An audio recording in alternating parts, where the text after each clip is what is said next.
സാംസങ്ങിൻ്റെ ഏറ്റവും പുതിയ സാംസങ് ഗാലക്സി M33 5G ആണ് എൻ്റെ കയ്യിലുള്ളത്. ഫ്ലാഗ്ഷിപ്പ് ലെവൽ കുറച്ച് ഫീച്ചേഴ്സ് ഈ ഒരു ഫോണിനകത്ത് ഉണ്ട് എന്ന് വേണമെങ്കിൽ ഞാൻ പേഴ്സണലി പറയാം. എനിക്ക് 3 ഫ്ലാഗ്ഷിപ്പ് ലെവൽ ഫീച്ചേഴ്സാണ് പ്രധാനമായിട്ടും കാണാൻ പറ്റിയത്. ഒന്നാമത്തേത് നിങ്ങൾക്കും ഇവിടെ കാണുന്നുണ്ട്, ഫ്ലാഗ്ഷിപ്പ് ലെവലുള്ള പോലത്തെ ഒരു പാക്കിംഗ് ആണ്, വളരെ കുട്ടി പാക്കിംഗ്. ഇതിനകത്ത് നമുക്ക് ചാർജർ കിട്ടുന്നില്ല. What to do? എന്തായാലും ഈ കുട്ടി പെട്ടിക്കകത്ത് എന്താണുള്ളതെന്ന് നോക്കാം. ആൻഡ് ബാക്കിയുള്ള 2 ഫ്ലാഗ്ഷിപ്പ് ലെവൽ ഫീച്ചേഴ്സ് തുടരെ പറയാം. പെട്ടി ഓപ്പൺ ചെയ്യുന്നതിന് മുന്നേ എൻ്റെ കയ്യിലുള്ള വേരിയൻറ്റ് 6GB റാമും 128GB സ്റ്റോറേജും ഇതിൻ്റെ കളറ് ഡീപ്പ് ഓഷൻ ബ്ലൂ എന്നാണ് പറയപ്പെടുന്നത്. സോ പെട്ടിക്കകത്ത് നമ്മൾക്ക് സ്മാർട്ട് ഫോൺ ഉണ്ട്, അതിൻ്റെ അടിയിലായിട്ട് നമുക്ക് ചെറിയൊരു കാർഡ്ബോർഡ് ബോക്സിൽ പേപ്പർ വർക്ക്സ് ഉണ്ട്, ഒരു USB-C to USB-C flagship level ഫോണുകളിൽ കിട്ടുന്ന പോലത്തെ ഒരു കേബിൾ ഉണ്ട്, ആൻഡ് ഒരു സിം എജക്ടർ ടൂൾ ഉണ്ട്. കേസ് ഇല്ല, ചാർജർ ഇല്ല.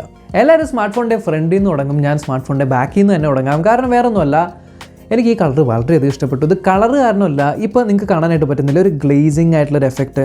ഈ M series ഫോണുകളിൽ എനിക്ക് ഏറ്റവും കൂടുതലൊരു ഫിനിഷ് ഇഷ്ടപ്പെട്ട ഒരു ഫോൺ, ജെനുവിൻലി ഏറ്റവും കൂടുതലൊരു ഫിനിഷ് ഇഷ്ടപ്പെട്ട ഒരു ഫോണായിട്ട് തന്നെയാണ് M33 5G മാറിയിരിക്കുന്നത്. അപ്പാർട്ട് ഫ്രം ദാറ്റ്, നോർമലി നമ്മൾ കാണുന്ന പോലെ M series ഫോണുകളുടെ ബിൽഡിൽ കോംപ്രമൈസ് ഉണ്ടാവും എന്ന് പറയാറുണ്ട്. ഇതിനകത്ത് നമുക്ക് വന്നിരിക്കുന്ന ബിൽഡിൽ കയ്യിലെടുക്കുമ്പോൾ യാതൊരു കോംപ്രമൈസ് ഫീൽ ചെയ്യുന്നില്ല. പക്ഷേ ലോങ് റണ്ണിൽ ഇതിൻ്റെ ബിൽഡിലുള്ള കോംപ്രമൈസിനെ കുറിച്ച് എനിക്ക് ഇപ്പോൾ ഫസ്റ്റ് ഇംപ്രഷൻസ് വീഡിയോയിൽ ഡെഫിനറ്റ്ലി അറിയാനായിട്ട് പറ്റില്ല. റിവ്യൂ വീഡിയോയിൽ ഞാൻ പറയാം. എന്തായാലും ഞാൻ ഈ ഫോണിൽ ആക്ച്വലി കുറച്ചധികം വെയിറ്റ് പ്രതീക്ഷിച്ചു. കാരണം ഇതിനകത്ത് 6000 mAh ബാറ്ററി കൊടുത്തിട്ടുണ്ട് എന്നുള്ളതുകൊണ്ട്. പക്ഷേ സ്റ്റിൽ അവർ വെയിറ്റ് അത്യാവശ്യം നല്ല രീതിയിൽ മാനേജ് ചെയ്തിട്ടുണ്ട്. കയ്യിൽ ഹോൾഡ് ചെയ്യുമ്പോൾ നമുക്ക് വെയിറ്റ് തോന്നിക്കുന്നില്ല എന്നുള്ളതാണ് ഒരു സത്യം. ഫിസിക്കൽ ഓവറിയോ നമ്മൾ നോക്കുകയാണെങ്കിൽ ഇതിൻ്റെ മുകൾ ഭാഗത്തായിട്ട് നമുക്ക് സെക്കൻഡറി നോയ്സ് ക്യാൻസലേഷൻ മൈക്രോഫോൺ ഉണ്ട്. റൈറ്റ് സൈഡിൽ നമുക്ക് വോളിയം അപ്പ്, വോളിയം ഡൗൺ ഉണ്ട്, പവർ ബട്ടൺ ഉണ്ട്. അതിനകത്ത് തന്നെയാണ് ഫിംഗർ പ്രിൻറ്റ് സെൻസർ ഉള്ളത്. So side mounted finger print സെൻസറാണ്. ഇനി താഴെ നോക്കുകയാണെങ്കിൽ നമുക്ക് 3.5 mm ജാക്ക് ലഭിക്കുന്നുണ്ട്, സന്തോഷം. അതുപോലെ തന്നെ നമുക്കൊരു മൈക്രോഫോൺ ഹോള്, USB-C പോർട്ട്, അതേപോലെ സ്പീക്കർ ഗ്രില്ല് കൊടുത്തിട്ടുണ്ട്. ലെഫ്റ്റ് സൈഡിൽ നമുക്ക് സിം ട്രേ ആണുള്ളത്. ഇതൊരു ട്രിപ്പിൾ സ്ലോട്ടാണ്, എഗെയിൻ സന്തോഷം. കാരണം 2 സിമ്മും ഒരു മെമ്മറി കാർഡ് ഇടാൻ പറ്റും, 1 TB വരെ സ്റ്റോറേജ് കൂട്ടാനായിട്ട് പറ്റും എന്നുള്ളതാണ്. ആൻഡ് മുകളിൽ നമുക്ക് ചെറിയൊരു സ്പീക്കറും കാണുന്നുണ്ട്, ഫ്രണ്ടിലുള്ള 8 MP ക്യാമറയും കാണുന്നുണ്ട്. ഇത് സ്റ്റീരിയോ സ്പീക്കേഴ്സ് അല്ല, മോണോ സ്പീക്കറാണ്. സോ താഴെ ഉള്ള സ്പീക്കർ മാത്രമായിരിക്കും നമ്മൾക്ക് നോർമലി മീഡിയ പ്ലേ ബാക്ക് ചെയ്യുമ്പോൾ വർക്ക് ചെയ്യുന്നത്. ഇത് ഒരു 6.6 ഇഞ്ചിൻ്റെ ഫുൾ HD+ ആയിട്ടുള്ള 120 Hz റിഫ്രഷ് റേറ്റ് ഉള്ള LCD പാനലാണ്. TFT ഡിസ്പ്ലേ ആണ് ഈ ഒരു ഫോണിൽ കൊടുത്തിരിക്കുന്നത്. ഡെഫിനറ്റ്ലി മുകളിലുള്ള ആ ഒരു നോച്ച് കണ്ടു കഴിഞ്ഞാലും നമുക്കിത് മനസ്സിലായിട്ടുണ്ടാകും. കാരണം ഇൻഫിനിറ്റി V നോച്ചാണ് കൊടുത്തിരിക്കുന്നത്. ആ നോച്ചിൻ്റെ മുകളിൽ ചെറിയ ഒരു ബെസൽ ഉണ്ട്, അതേപോലെ താഴെ അത്യാവശ്യം കുറച്ച് വലിയായിട്ടുള്ള ഒരു ചിഹ്നുണ്ട്. ലെഫ്റ്റിലും റൈറ്റിലും നമുക്ക് കുറച്ച് തിന്നായിട്ടുള്ള ബെസൽസ് ആണുള്ളത്. സോ ഓവറോൾ നിങ്ങൾക്ക് ഈ ഒരു സ്ക്രീൻ ആയിരിക്കും ലഭിക്കുന്നത്. ഡിസൈൻ വൈസ് സ്മാർട്ട് ഫോണുകളിൽ എൻ്റെ പേഴ്സണൽ ഫേവറേറ്റ് എന്ന് പറയുന്നത് പഞ്ച് ഹോളാണ്. നിങ്ങളുടെ ഫേവറേറ്റ് ഏതാണെന്നറിയില്ല. എന്തായാലും ഈ ഒരു ഫോണിൽ നമുക്കൊരു ഇൻഫിനിറ്റി V ഡിസ്പ്ലേ ആണ് കൊടുത്തിരിക്കുന്നത്. ഇനി ഡിസ്പ്ലേയുടെ കാര്യം നോക്കുകയാണെങ്കിൽ ക്ലാരിറ്റിയുടെ കാര്യത്തിൽ നമ്മൾ സ്ട്രെയിറ്റ് ആയിട്ട് ഫോൺ വെച്ച് കാണുന്ന സമയത്തൊന്നും നമുക്ക് യാതൊരു പ്രശ്നവും തോന്നുന്നില്ല. കാരണം ഫുൾ HD+ ആയിട്ടുള്ള സ്ക്രീൻ തന്നെയാണ്. ഇനി സൈഡിൽ നിന്ന് നമ്മൾ നോക്കുകയാണെങ്കിൽ ഇതിൻ്റെ വ്യൂയിങ് ആംഗിൾസ് എന്ന് പറയുന്നത് ഒരു LCD ഫോൺ ആയതുകൊണ്ട് തന്നെ, TFT ഡിസ്പ്ലേ ആയതുകൊണ്ട് തന്നെ അതിൻ്റേതായിട്ടുള്ള ചെറിയ രീതിയിലുള്ള നമുക്ക് വിഷ്വലിൽ ഒരു വ്യത്യാസങ്ങളൊക്കെ മനസ്സിലാക്കാനായിട്ട് പറ്റും. ഞാൻ എന്തായാലും ഇവിടെ ഒരു വീഡിയോയിൽ കാണിച്ചു തരാം ഇതിൻ്റെ വ്യൂയിങ് ആംഗിൾസ് ഒക്കെ എങ്ങനെയാണ് എന്നുള്ളത്. സോ ഈ ഒരു തരത്തിലായിരിക്കും നമുക്ക് ഇതിൻ്റെ ഡിസ്പ്ലേയുടെ പെർഫോമൻസ് വരുന്നത്. ഇനി ഇതിൻ്റെ മുകളിൽ കൊടുത്തിരിക്കുന്ന പ്രൊട്ടക്ഷൻ Gorilla Glass 5 ആണ്. ആൻഡ് ഈ ഒരു Gorilla Glass ഇതിനകത്ത് വേറൊരു സ്ഥലത്തും കൂടിയുണ്ട്. എവിടെയാണെന്നറിയും? പുറകിൽ ഉപയോഗിച്ചിരിക്കുന്നത് 50 MP J1 സെൻസറുള്ള ഒരു ക്യാമറയുടെ മുകളിലുള്ള ഗ്ലാസും Gorilla Glass ആണ്. അത് Gorilla Glass 3 ആണ്. ഫ്രണ്ടിലെ സ്ക്രീനിലുള്ളത് Gorilla Glass 5 ആണ്. സോ നോർമൽ യൂസിൽ നിങ്ങൾ ഫുൾ ബ്രൈറ്റ്നസ് ഇടുവാണെങ്കിൽ 480 nits വരെയാണ് ബ്രൈറ്റ്നസ് പോകുന്നത്. പക്ഷേ ഔട്ട്ഡോർ യൂസിന് നിങ്ങൾക്ക് മാക്സിമം ബ്രൈറ്റ്നസ് ഏകദേശം 576 nits വരെയാണ് കിട്ടുന്നത്. സോ വിസിബിലിറ്റിയിൽ ഔട്ട്ഡോറിൽ പ്രശ്നങ്ങളൊന്നുമില്ല. ഇനി ക്യാമറ ഡിപ്പാർട്ട്മെൻറ്റിൽ ക്വാഡ് ക്യാമറ സെറ്റപ്പാണ് വന്നിരിക്കുന്നത്. പ്രൈമറി ക്യാമറ 50 MP JN1 സെൻസറാണ് ഉപയോഗിച്ചിരിക്കുന്നത്. ആൻഡ് 50 MP സെൻസറിൽ നമ്മൾ എടുക്കുന്ന ഫോട്ടോസ് ഏകദേശം ഇത്തരത്തിലായിരിക്കും. എനിക്ക് ഈ ഒരു ഫോട്ടോസ് ക്ലിക്ക് ചെയ്യൽ വെച്ച് പ്രശ്നങ്ങളൊന്നും തോന്നിയില്ല. അതായത് ഒരു പോയിന്റ് ആൻഡ് ഷൂട്ട് എന്നുള്ള സിനാരിയോയിൽ അത്യാവശ്യം നല്ല രീതിയിൽ തന്നെ ഹൈലൈറ്റ്സും ഷാഡോസും ബ്രൈറ്റ്നസ്സും കോൺട്രാസ്റ്റും കളേഴ്സും മാനേജ് ചെയ്യുന്നുണ്ട്. കളേഴ്സ് ലേശം ചില ഒരു സിനാരിയോസിലൊക്കെ കുറച്ച് പഞ്ചി ആയിട്ട് തോന്നുന്നുണ്ട്. ബട്ട് സ്റ്റിൽ പഞ്ചി കളേഴ്സ് ഇഷ്ടപ്പെടുന്നവർക്ക് ഇഷ്ടപ്പെടും. അല്ല ഒരു ട്രൂ ടോൺ അല്ലെങ്കിൽ നാച്ചുറൽ ടോൺസ് ഒക്കെയാണ് ഇഷ്ടപ്പെടുന്നു എന്നുണ്ടെങ്കിൽ കുറച്ച് പഞ്ചിനെസ് കൂടുന്നതായിരിക്കും.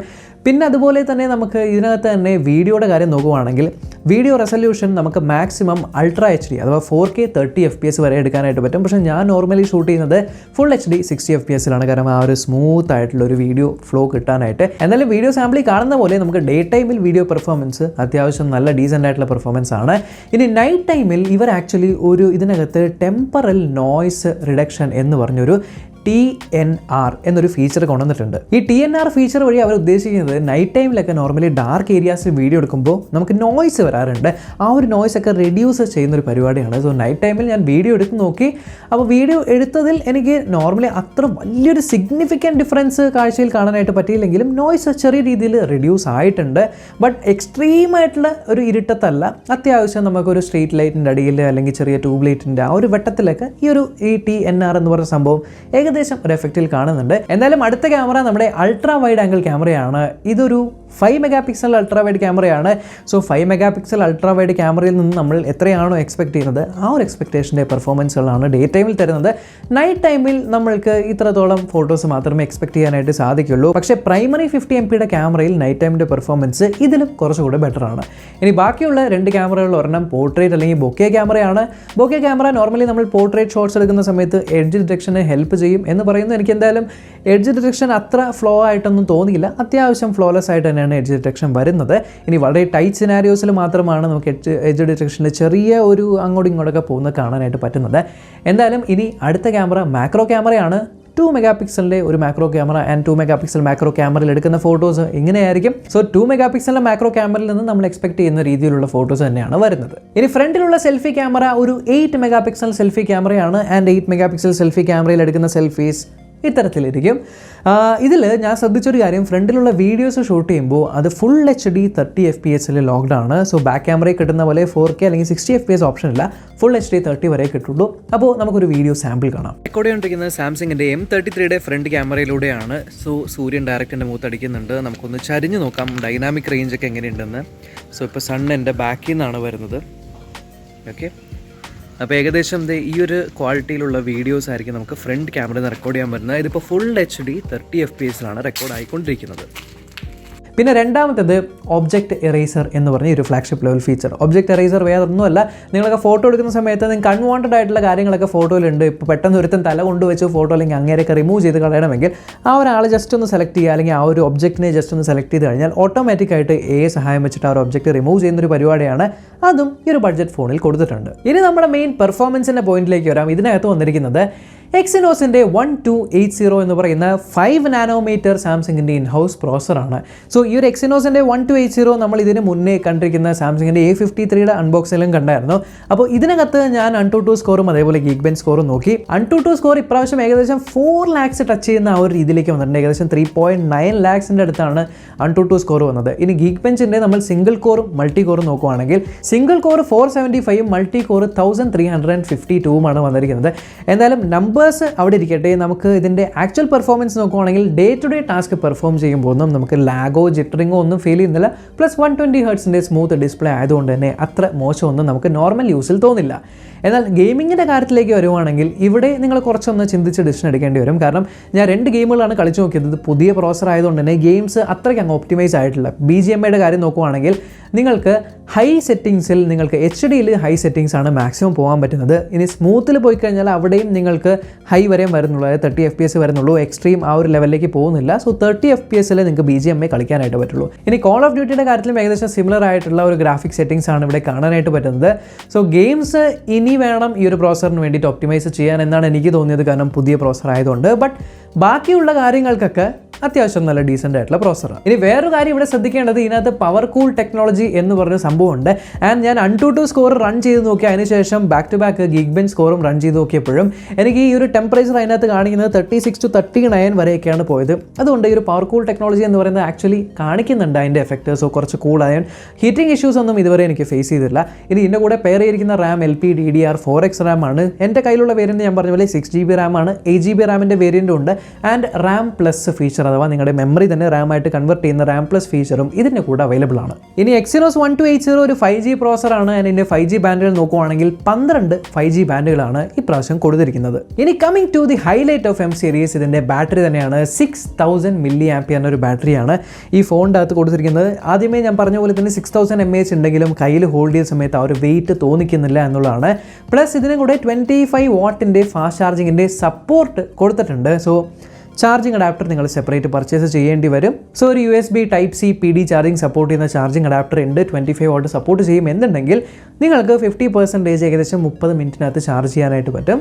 And of course fast charging support ചെയ്യുന്നു എന്നുള്ളതുകൊണ്ട് ബട്ട് സ്റ്റിൽ 6000 mAh ആണ് ഇതിൻ്റെ ബാറ്ററി എന്നുള്ളതുകൊണ്ട് ശരിയാണ് 30 മിനിറ്റിൽ 50% ചാർജ് ആകുമെങ്കിലും ബാക്കിയുള്ളതിന് കുറച്ചധികം സമയം എടുത്തേക്കാം.